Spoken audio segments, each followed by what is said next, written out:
feeling? I'm super grateful to be here. I want to thank Vicki and everybody that prepared this beautiful introduction for me. I want to thank Melissa and your team and staff for inviting me, trusting me with these incredible people. And I want to thank the founders of Nuskin, and I don't know if Sandy's still here, but thank you for dreaming a big dream, big enough for all of us to fit inside of it, and for me to be a part of that. Man, you guys have got to try this out. Oh my goodness. So, I've got only a few minutes, and I always feel a little bit strange to be talking about myself, even though it's my favorite subject. And I want to apologize. I got out of the gym and I was sweating like crazy, and I ran into one of you. You wanted to take a selfie with me, and I begged you not to because I looked horrible. I was sweating and red-faced. And then I got in the elevator and I thought to myself, man, John Maxwell was right. I'm very selfish because I was worried about how I looked. So forgive me. Please find me again. I'd love to take a picture with you. Oh, you're right there. Yes, please. I would love to. Okay, so we'll jump in. Today, in these few minutes, I have an opportunity to share with you my story and hopefully tie that in and connect in a way with you so that you can leave here knowing that everything and anything that you dream of is possible for you. But I don't want you to make the mistake that I have continually made in my life, that I'm committed to work on, especially after learning from John Maxwell yesterday. I have been a habitual, so many of my favorite people in this room, and there's so many incredible team elites that are so humbled to be around. I mean, it's just incredible for me. I have been a habitual procrastinator. So I learned that I have been extremely consistent at one thing, and that is putting things off. I was consistently putting things off. I was consistently hiding. I was consistently trying to do what was easy for me in my life. And I want all of you that are here today, especially those of you that are brand new, and maybe this is your first time at a regional or a Nuskin event, please make a decision. Do not leave here without committing yourself to doing something, to dreaming that big dream that maybe you're hiding from, that you're afraid to dream. Let me introduce you really quickly to my family. This was taken at my wedding. I was married 3.5 years ago. And you can see here in the picture my grandmother. She was 94 years old in this picture. She was an amazing lady. She would read a book nearly every day. And most days she would read without glasses.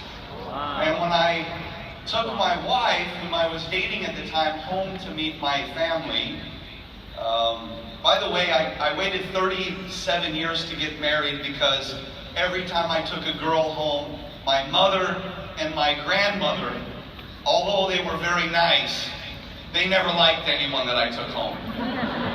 Until this girl, Natalie, I'll never forget, I bring Natalie home and my mother went, oh my gosh, I love her, she's amazing. And my grandmother, she grabbed my hand and said, she's gorgeous, I love her, she's got a beautiful heart. So of course you marry her, right? Yeah, mom and grandmother say this. So after she met my family, we went in to say goodbye. We were leaving back to Europe. And my wife went to my grandmother, who put her book down, and she grabbed her hand and she said, grandmother, when I'm 94 years old, I want to be just like you. Young, energetic, and reading without glasses. And my grandmother, who has kind of a big personality, she said, oh, but darling, you can't. You don't have the genes. I thought, oh my goodness, I thought you liked her, grandmother. My grandmother didn't know about age lock, right? So grandmother passed away after our wedding, a few months after our wedding, but I know she's listening, so grandmother, we're gonna be just like you and at our very best because of these incredible products. My family is very important to me. I have 4 sisters, 1 brother, and I have 12 nieces and nephews. I have a sister who married a Japanese guy. His name's Yamada-san. So I have 5 nephews who are half Japanese. I have another sister who married a Chinese guy who's really cool. And so I have 3 nieces who are half Chinese. And before I got married, my family always used to think that I was going to marry someone from Southeast Asia. But I married a girl from Romania, and it's been incredible. So family's important to me. This is a really cool picture. I found this on the internet, and I thought, that is a really cool picture. Somebody had posted it saying what a neat picture it was.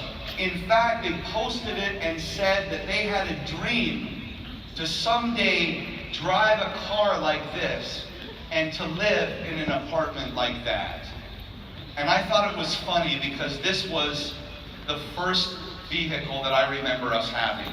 And this little bug, 6 children and 2 parents, every Sunday driving to church with 8 people in the car. Okay? My 3 sisters in the back like this, and me laying in the very, very back with my little brother and my little sister on top of me. Now, this was the beginning and the birth of my very first dream that I can remember. What would you imagine that I was dreaming about? Yeah, a big car with no one else in it, so that there was plenty of room for me. And this is really where I began to dream, because my parents were school teachers. And as educators, probably like here, they don't pay educators very well in the world. And so I remember as a young man seeing my parents struggle and suffer because they didn't have the money, the financial resources to give us the things that they wanted to give us. And I remember feeling a lot of pain for that. So I had a big dream to become financially successful.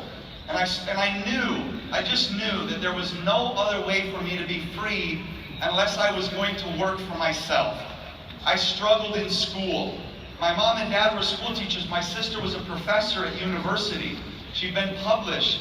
And I felt like something was wrong with me. I had dyslexia and ADHD. I could barely pay attention in class. I was jumping around with tons of energy, and I didn't want to sit through everything. But I learned that I could be good at owning a business, and so this was my first business. I started taking care of people's lawns and yards when I was 14 years old. And by the time I was 21, I had become very successful and built a multi-million-dollar business, and I was feeling pretty good about myself. But then something tragic happened, and my business failed, and I went bankrupt. And I started to think, like they said in my introduction video, that something was wrong with me. I tried really hard. I had this great idea. People told me it wouldn't work, and yet every day I worked really hard on that idea, and I became what I believed was successful financially. And then all of a sudden, that went away. And so, I was sitting there one day at 23, 24 years old, and I thought, can I give up? What should I do? And I thought, no, I can't give up. I have a goal. I have a dream. And so I decided to start another business. And within a few months, less than 2 years, I'd become very successful again and built a multi-million-dollar business. And for the second time in my life, before being 28, I was considered financially successful. And then something tragic happened. My business failed. And I went bankrupt for the second time in my life before I was 30. And I moved back into my parents' home, and I was sleeping on the floor, and I was very, very discouraged. And I thought, something's definitely wrong with me. Maybe I need to just listen to everyone else. Maybe I should follow their path, go back to school, and just get a good job, and just settle for a good life. Something in my heart was broken, and it leapt out, and it said, no, this is not right. You have a dream. And any of you in this room that have a real dream, you know that there's a voice inside of you calling out to you every day. But over time, sometimes we stop listening to that voice. We don't want to hear it anymore. We don't want to believe that maybe that dream is possible for us. Well, what I discovered was that my dream was real, it was powerful, but I was missing something. I was missing the knowledge, the information, perhaps the vehicle. I knew that having a goal and a dream without a plan was simply a wish. And so, I don't often share this story, but in my second business, I was trying to recruit a Nuskin distributor. I had a business idea for him, and I went and met with him for lunch. He was a very successful Nuskin team elite. He made more than $20 million. And I had the audacity to sit with him and say, guess what? The Nuskin business is done. You've made all the money you can make. You've made all these millionaires. You're never going to be more successful. You should quit Nuskin and come and work with me. I remember him looking at me going, oh my goodness. He said, are you finished with your presentation? I said, yes. Are you ready to join me and sign up? He said, you know, Kenton, I like you. You've got a lot of energy. But I have bad news. Your business is not going to make it for 5 years. It'll be bankrupt. And he started calling me after my second failure. And if you were getting a phone call from someone who had told you that your business wasn't going to work, and then when it failed, they started calling you again, would you answer the phone? No. Why? Because they're telling you, I told you so. This is what I thought that he was going to tell me. But that's not really what happened.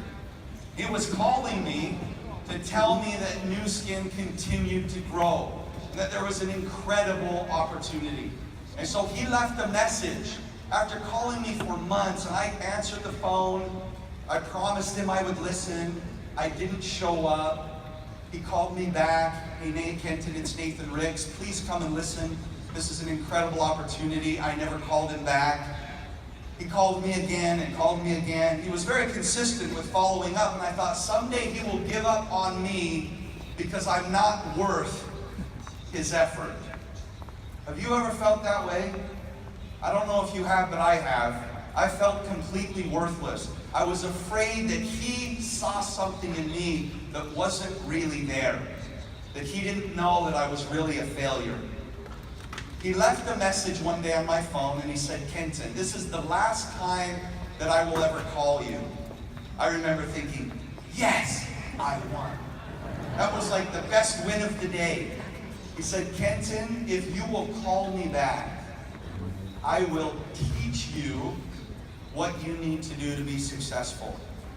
I remember playing that to my parents, my mother and father, because I was sleeping on my parents' floor, and my little brother was there.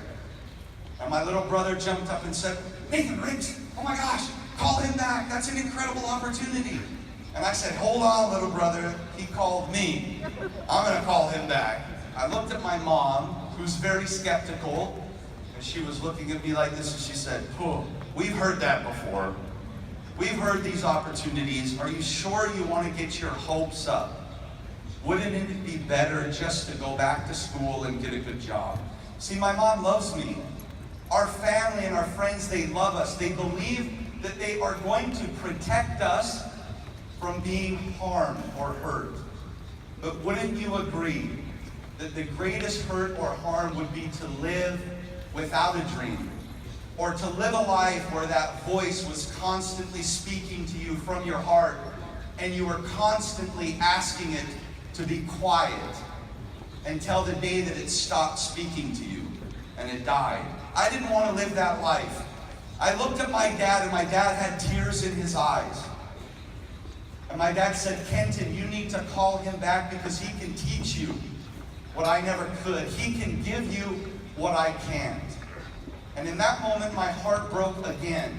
And I realized that my dad wanted and was willing to have the humility to encourage me to be around people that could help me become and reach the potential that I had inside. My dad said, show me your friends, Kenton, and I will show you your future. My friends, look around you. Look at these incredible leaders that are going to speak to you and that have already spoken to you. This is a beautiful Nuskin family. So 12 years ago, I made the decision to join this gentleman and start on my Nuskin journey. And because I only have a couple of minutes, I just want you to know that I had a big concern. My big concern when I looked around was that Nuskin seemed too big, too successful, and there was no room for me. And someone in this stadium right now may feel that way. And I want you to know that you cannot listen to that voice. Because if I didn't listen to that voice, I wouldn't be here. And I am beyond humbled to know that because I was surrounded by incredible people like Nathan Ricks, I was offered this beautiful Nuskin dream, that my life has changed. And I believe through that, and I hope that I've been able to have a positive impact on the world. My purpose in life is to breathe life and energy into the divine potential of other people. And I've never found a better vehicle than this Nuskin vehicle. So look around, ask yourselves, who are my closest friends? And you're in good company here with this business. I want you to think about this idea. I want you to know that it will not be easy. But if it's not difficult, if it is not a major challenge in your life, it will never have the power to help you change and grow and become that person that can live and appreciate that dream that you have in your heart.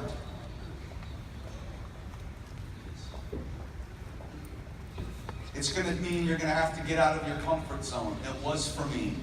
You guys, that's where I grew though. And for the last 10.5 years, every time, today, hey, before I got on stage, I'm sweating. I was watching the video, you know, this beautiful musical number before, and I started to cry. And I thought, I can't cry before I go out on stage. Everybody's going to look at me like an idiot. I'm not a professional speaker. I wasn't trained to do this. This is outside of my comfort zone. But the reason I came here is because I believe that there may be someone in this room that needs to hear what I heard. And needs to understand that we need you. We cannot do this alone. And you have a place here. And whether you can imagine it now or not, I encourage you to dream a big dream. Dream a dream that someday in the future you will stand here in front of an incredible stadium of people, and that they will be people that you have touched their lives through this unparalleled opportunity. And we need you. There is room for you. It's real.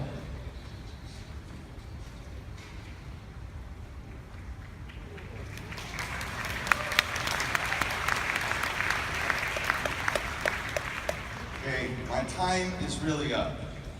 But I wanted to pull, well, I have 2 more minutes and I'll be really fast. How could I ever put 12 incredible Nuskin years into 15 minutes with you? It's impossible. But look at this. I was at the Olympics in 2008. I was there with one of my first team elites and $1 Million Circle members. And I took a picture in Beijing in front of this. It says it takes dreams. And I just want you to know that if you have the courage to dream that dream, allow yourself to listen to that voice inside. Have the courage to turn up the volume on that voice who's calling out in you to make a difference. It will be met, and you're in the right place, with the right company, with the right products, with the real integrity that can give you a lasting stage to impact people's lives in this world for good. And that's what I wish for you.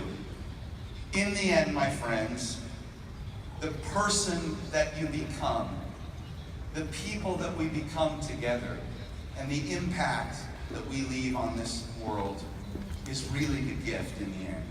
Thank you so much for this time. Thank you for letting me be here. And I wish you the very best of success. Thank you.